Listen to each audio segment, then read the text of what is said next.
Songs and monologues performed on the Two for Free podcast with Phill and Garett are copyrighted material.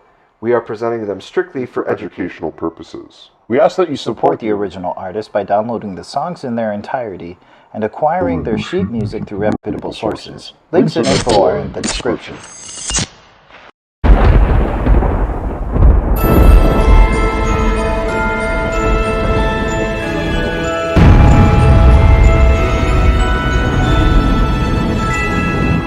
Hello everyone and welcome for the Two for Free podcast. My name is Phill. And I'm Garett.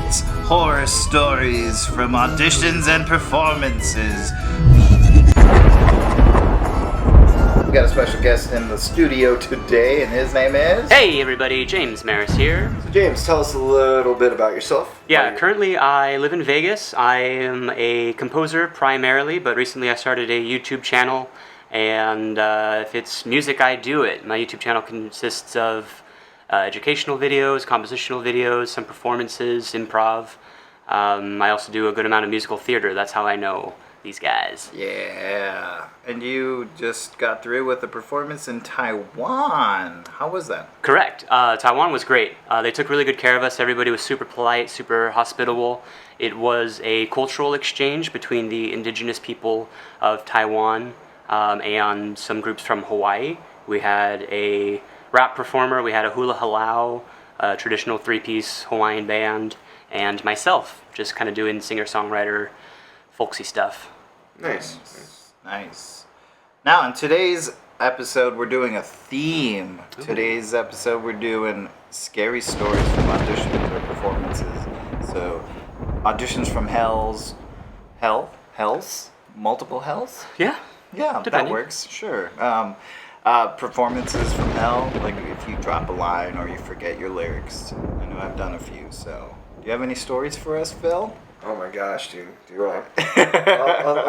I'll tell you this. It's like, okay, when I started out for, like, my first, I think, theater thing ever was high school. Uh-huh. It was my freshman year. We were doing the Music Man. And I played Tommy Giles. It was just like a smaller, like, character. And so what I had to do at the beginning is I had to take like a handful of those like poppers, and like throw them at throw them at the floor of one of the ladies going on, because it was like my character was the no good Nick, so on and so forth. And so like the first performance I was there and I was shaking so bad, like every time I was trying to take them out of the box, like on stage, and every once in a while one would drop, hit the floor, and pop. And like the dancer next to me was like, "Stop it! Stop it!" And I'm just like, "Stop it! I'm not doing this." I can't help it. I can't. Like, I'm shaking so bad, you know. Yeah, it's just like, oh god, here he goes. It's like my first show ever, and I'm gonna get fired. Look at you now. Look at you, living the big life. Now you're getting paid the big bucks, kid. Where? Where is it going? Yeah. What about you, Garett? Yeah, so in New York, I had this kind of traumatizing audition. I was auditioning for a new musical that they were trying out off-Broadway, and they wanted an Asian-style pop song. So the only Asian-style pop song that I could think of was Pokemon. And so I get in the room, I give it to the pianist, and immediately they do not know the song at all. Oh, man. And I was like, okay. So I just plunged, like, I just kept going through it. And then when it got to the chorus where it goes, Pokemon, gotta catch 'em all. I was like, I cracked at the top note. Like, yeah. Gotta catch 'em all. I was like, and that shook me for the rest of the audition. And I finished up. And I just shook my head, and even the auditioners were like, "Thank you, what a good job." And I was like, "No, thank you. I appreciate it though. Appreciate your time." And I just walked out of the room, and I was not, there was no illusions that I was ever gonna get called back for that show. I was just like, just shaking, because I was like, that's literally the worst audition I've ever gone through. James, as a music director, do you have any like horror stories that you can share with us? The first thing that comes to mind is actually a show that both Phill Garett and I were all involved in, which was the Addams Family. And it was during a performance, during a song where Phill and I lost power to our keyboards. Oh my gosh. And Garrett was up there singing his solo song. It was just him all by himself, and the band this. goes out, and he's just kind of like looking around, but still singing his song. But like you could tell Garrett's just like, what's going on down there? So we're in the pit going like, what's going on in here? And thankfully, I took my piano book over to the guitarist, and I said, excuse me, sir. And I took the guitar from him, just kind of did the chords of the song on the guitar to get Garrett through the song. But yeah, that was one of the more terrifying things that happened. We also had one of our lead actresses get sick in the middle of one of her songs as well. Yeah. And they forgot to cut the mics off in time, so you definitely got to hear a little bit of the retching, a little bit of the oh god, I'm gonna be sick, I gotta go, and then they cut off the mics. That was so scary, like being on the She side. played it off really well. She was a trooper. Yeah. Yeah, and we took a little break. She came back and finished it. You know what I mean? And the show went on as it does. I mean, there's nothing else that you could do in the moment. But yeah, if I had to point out a horror story, there were a couple of moments in that show, in the Addams Family. Yeah, there's a reason why it's a creepy and ooky and crazy and kooky, you know. I oh my gosh, I totally remember. I think that was like the 10 most stressful minutes of my life. Yeah. Just trying to figure out how we're gonna get power back to our instruments, and like it's like, oh, I smell fire. Okay. That's right. It's like, does my piano still work? It's like, this thing costs thousands of dollars. I need it. Yeah, that was a stressful moment. To not be dead, not please. be dead. Well, as a performer, I didn't you guys covered it really well, and like we just kind of went on. Yeah, we found it. Yeah. Everybody doing their thing was like thought really fast on their feet. This is like, thank gosh the assistant technical director at the time was there, because I'm like, hey, we need like a power strip or something. We need something. What do we do? What do we do? And then he's like, all right, I think I know where I can get one. I'm like, thank God. Yeah, they fixed it. Dear Lord. Dear Lord. Please. Yeah, well, I mean, as a performer, you kind of have to adapt when those kind of things happen. Like, I think there was a book I was reading called Acting Power, where they akin acting and performing to like juggling, because you're balancing so many things, and you're like trying to keep everything in sync. And you know, you have like the character that you have to think about, you have the songs, the lyrics, the dialogue that you have to think about. You also have to worry about your light. You have to worry about props and everything, and keep hitting the table.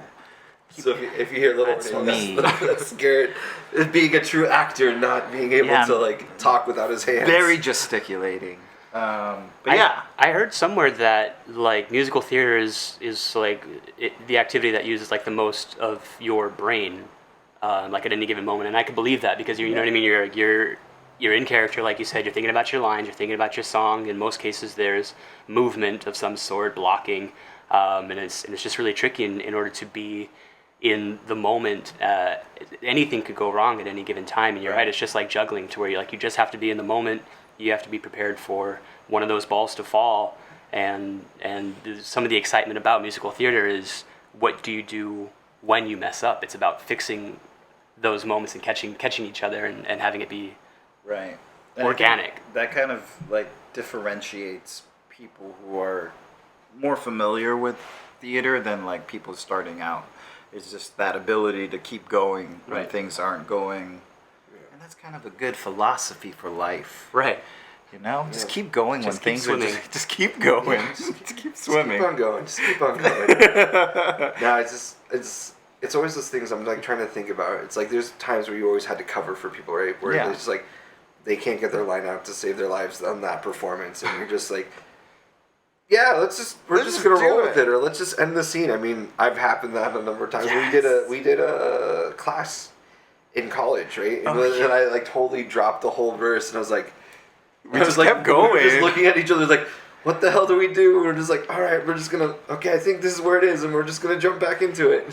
What's funny is in that same class, one of our friends was in a 4-piece scene with us, and they ended up getting sick the day of the performance. Man. And we had to reblock the whole piece, and then we had to like reconfigure the harmonies to match up 3-part instead of like a 4-part harmony. So it was crazy because we were like scrambling. It took us weeks. We practiced for weeks, and then we had everything down, and he just got sick the day of, and I was like, there's nothing you could do about it. Yeah. It's Except definitely adjust. Definitely the excitement of theater is that anything can go wrong at any possible And the time. terror of theater. Yeah. Terror, yeah. Or Keeping with our spooky theme. Right. Or if your cast members are merciful enough, they won't point it out. I just remember when we were doing a show once upon one other time. Right. And I was supposed to do like this harp thing at the beginning. There's just one night where I was like, it's not happening. It's not happening. And the narrator just comes out and he's like, that's it. I'm like, that's it. That's your answer. That's You're what up. I mean, yeah, like in theater, like we said, the exciting and terrifying thing about theater is that every line is most likely a cue for somebody else's line, or for a light change, or for a song, or something like that. So there's so much pressure on every single line, and we've all been in that instance where you're like, you get everything right except for that cue line that's supposed to go on to the next thing. one, Yeah. Sometimes you'll end up in the dark because you miss a line. Right. And that sometimes I wonder, is that really, is that really a thing? Or is the stage manager's like, you missed your line, now you're in the dark. Good job. Well, definitely in the rehearsal, I was that type of music director. It's like, I'm not going to go until I get the cue word for word. Yeah. Right. Right. Because it's like, we might as well practice it now that I need to hear this exact line. Or I'm not just going to guess when you Right, or they'll expect you to Yeah. catch them every time, which you will, but you know what I mean? You don't want them to be complacent. Exactly. It's more so a backup than a reliance. You should. Yeah. Yeah. Totally. I remember there was one performance, or a few performances, let's be honest, of Spring Awakening where I completely forget the lyrics to Don't Do Sadness. Like, because they're all... The verses are so similar. Similar to each other. And I'm like, oh, I just sang this verse a second time, and then the second... I have to do that all the time. There was a second show where I was singing, and I just blanked, and I stopped. And it was just like, I'm not going to sing until... Because and I just jumped right back in. But yeah. Oh, I got so many stories. You want to hear another one? It's really good to work with those people who can, like, kind of really cover you when you're just Yes. like, it wasn't my night. It's hard when you're like, you're the only one singing in the song, though. You're like, Right. you don't have anyone else to fall back on or like cover your mistakes. So it's just you and the band, or Right. it's you and the accompaniment. And it's hard as a music director to get a 13-piece band to all jump to a certain measure or something, you know what I mean? Especially if you're there and everybody can see you and you're just Yeah, if you're on stage. it's like you're trying to communicate with them. It's like, Just jump. Just know what I'm trying to do. we're going to go to letter C. Read my mind. Now. Read my mind. We're jumping to the end. Let's do it. Man. Yeah. Oh man, there was another performance of I was doing Joseph in Ohio, and there was a part where like I kind of start to get undressed, and they have to put on a new skirt when he becomes like the Pharaoh's right hand, and the skirt just wouldn't connect. So it was falling off in the following scene, and I was just trying to like get it to button up. And I'm singing the song like halfway, like, oh gosh. Were you naked underneath? I had like undies? Spanx. Okay. Yeah. It was very skimpy, and I wasn't in bad shape at the time. I have to admit. It wouldn't have been the worst time for you to be Exactly, naked on right. stage. If anywhere, yeah. Yeah, there was in high school. I was doing the pajama game, and I was supposed to do this bit where I'd exhale and a button would pop off my pajama pants, and they were supposed to fall down. And for the love of God, we couldn't figure out how to do it. Right. It's just like the gag pants they had were very small, and I was just like, this isn't gonna happen. So I was like that, and so we ended up sewing chain into the pants, and so I was holding them up, and then all of a sudden I just have to let them go, and they'd slide down, and then it's like, oh, we can hear it hit the stage because it's chain. I'm just like, and there'd be the times where it's just like, it just looks like you threw off your pants. Right. just like oh God, gosh. this is high school. What am I doing? Yeah, I High school can't- production. I can't think about how you would execute that. I can't think of any way how you would pull that off. Yeah. It's No just- pun intended. Yeah. It's like for filming one time, also in high school, like I was just a freshman, and so I had missed like this opportunity to film, but luckily we were double cast, and so the person who was my part in the other cast did the scene for me. Right. And my director comes and bursts in. I was like, God damn it, you missed the scene. He's like getting in my face, and I was just like a little freshman, like, and?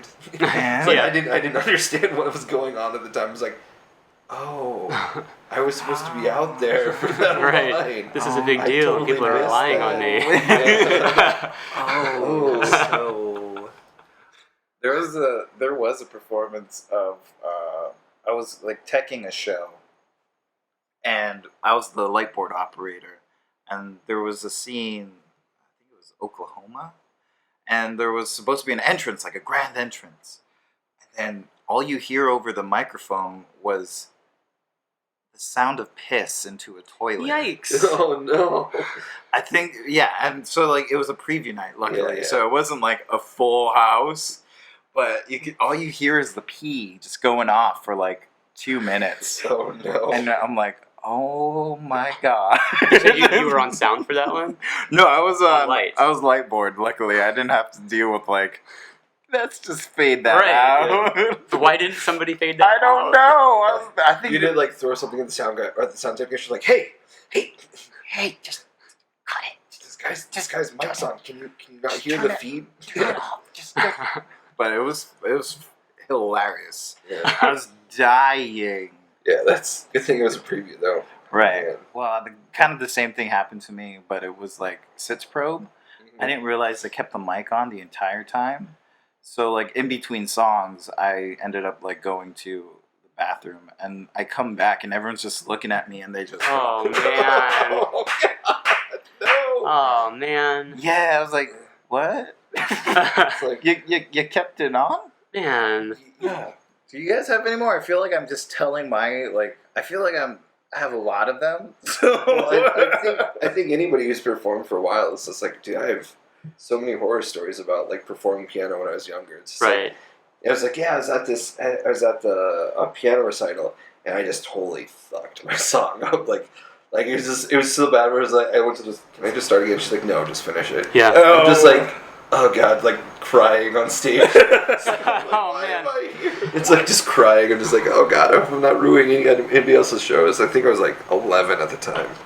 So man, Honestly, I can't think of a single performance in which I nailed everything, in which like everything just went flawless. Like that's like I was saying earlier. Like that's kind of part of performing. Like something's gonna go wrong, whether it's on you or somebody else. Like something's gonna go wrong. And for me, literally every time I perform, something goes wrong. You know what I mean? That's what it's just about recovering from that. I think like even in Taiwan in this gig, I live, and I think 1 million people have seen this stream by now. wow. Yeah, and you can definitely That's see me, messing up these chords of songs that I've played, every day for 10 years. It's just bound to happen, but you just got to keep going. As to say, they don't know, right? Yeah, they don't They'll know. just be like, oh, that sounds interesting. Yeah, like that's jazzy. They're hearing it. Ooh, that was a choice. Okay. Ooh. Yeah, it's just about how you recover, but literally I mess up every time. Well, I mean, it's all about how you cover too. Right? Exactly. I mean, you can't. Again, like James's performance, it's the first time the audience is hearing his original songs. Right. So to them, that's how it's supposed to be played, and he played it off that way. Like, Now I got to do it that way every time. now you have to change It's just it. like, oh, it's like this isn't even in the key signature. Yeah. And You this got is to like, redo your video. and then 10 years later, when someone's analyzing it, he's like, "Oh, he's such a He's genius." a genius. It's like I don't know where this chord came from. It feels so organic. Yeah. And It's just Fresh. so beautiful. Yeah. And I think that just comes with years of performing. I mean, it took almost a good close to 20 years of performing for me to feel comfortable in my skin, and just between music and the stage. Yeah, it's just like doing it since I was 8 years old, and the only last couple of years, I'm just like, yeah, I can kind of roll off. I'm not like super nervous. I'm not like drenched myself in like nervous sweat. It's just like, all right, I'm working. This is good. Yeah, I was going to ask if you guys had any tips for our listeners, about what to do in those instances, because it seems like it kind of comes down to experience, and just like the more you do it, the more comfortable that you are, and then having just being able to rely on your cast. You know what I mean? Yeah. It definitely is. I guess I'll go first. It definitely is a trust thing. You have to trust that the people around you know what they're doing and they're there to cover for you, right? Right. And it's like And you're going to have that performance, that one performance where you're just like, I'm just going to hang up my hat because, like, I fucked up so bad. And it's like, but, you know, just go home, sleep it off. If you get another shot at it, try not to make the same mistake next time. And you just have to learn and grow from that mistake. It's like, oh, maybe I shouldn't be so absent-minded. Maybe I should be aware of what's going on. Right. Totally. If in preparation for auditions, I think to help with jitters, singing on your own, like what I did was when I first started out, I just started singing in my car, just songs that I knew, and Pandora is a really good app to have to kind of explore different musicals that you are kind of interested. So you search the musical that you find the most interesting. For mine, it was Rent, and then I just kind of stumbled into different musicals that were in the similar vein as that. Yeah. So it was a good tool to expand my musical theater knowledge. Right. And it also got me comfortable with singing. So, like, grasping onto songs that I really liked and looking up the lyrics and just practicing in the car, and then kind of graduating to karaoke. Sure. And getting comfortable performing in front of people. And then kind of using that feeling to graduate to, like, auditioning a little bit more often. And I think using those kinds of tools are helpful for overcoming your fear when it comes to auditioning. The terror of auditions. Ooh. Do you still get nervous after doing hundreds of shows? Yeah, I mean, every show's a different experience because you always have a different cast. It's always a different creative team. Sure. Generally, I haven't done a show more than once. Okay. I've always done each show that I've done. I haven't performed more than once. So, so like you've performed it through the run. Exactly. Yeah. Well, that and like in my experience, I haven't double dipped into a show. That makes sense. Like you haven't come back as another part or something like that. Yeah, I haven't like returned to a show right in a different part or in any other capacity. Sure. Yeah. So I've been lucky in that sense. So each show is different in that way. But I think even then, like if you do the same show, it's going to be two different artistic teams. Right. It's going to be a different cast. Yeah, different casts. It's going to be a completely different experience than had it been, previously. So each experience is different. Each performance is different too. Yeah. Like when you go on stage, you never know what could go wrong. Right. There's always going to be something that could and probably will go wrong in your performance, but that's the excitement and nervousness. Yeah, right. I think it is definitely the thrill of performing and just kind of knowing that you're presenting another work. Because for those of us, for those of us who don't do it on a professional level, like theater is my hobby. Right. It's not something. I'm not like Garrett where I went to school for it or anything like that. But it's something I do outside to just kind of relax. So I think I'm now to the point where I've just done it enough that you're comfortable. It's like the 10-year rule.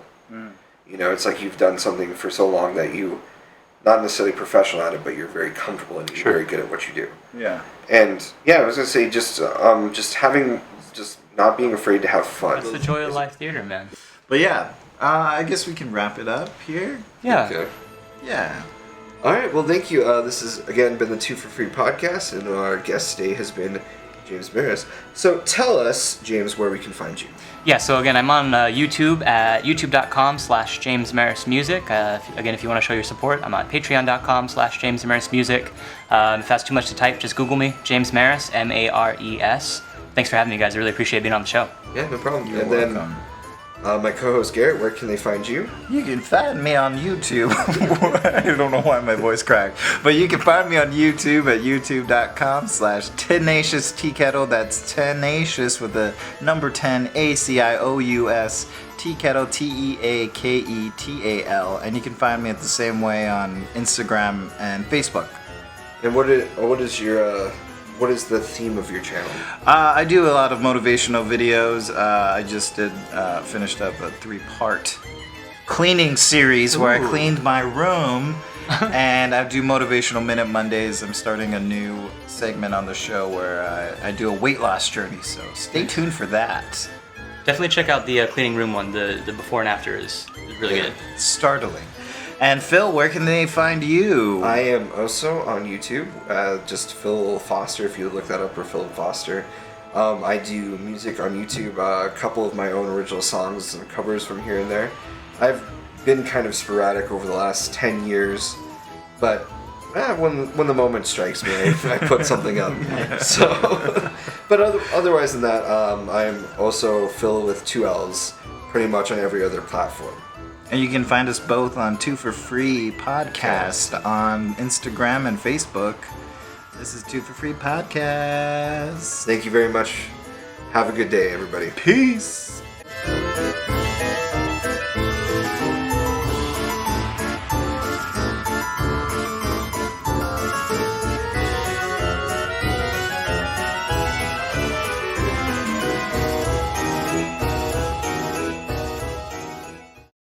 For free.